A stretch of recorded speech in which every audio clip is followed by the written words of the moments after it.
Hello guys, today I am going to help you on how to fix TikTok search not working. So let's go now to TikTok application. Basically, we use the search bar to search some of our preferred videos and trends that we want to watch. We just normally do it by tapping the search bar when we are at the home page. If I type cars, I will see a bunch of car videos. And if it does not work for you, you can still fix it easily. First option is to try logging out and into your account.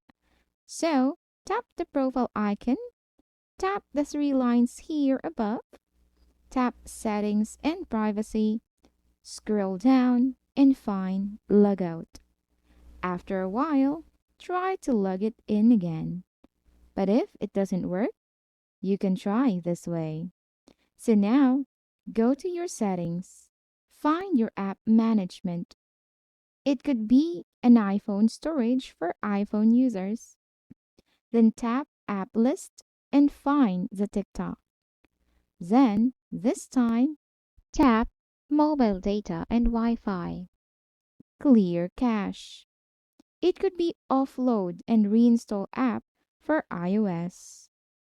And this time, reopen TikTok. And I hope it works now. Hopefully you find this video helpful. Please like this video and subscribe to this channel because I will be making more helpful videos like this in the future. That's all for today. See you in the next video.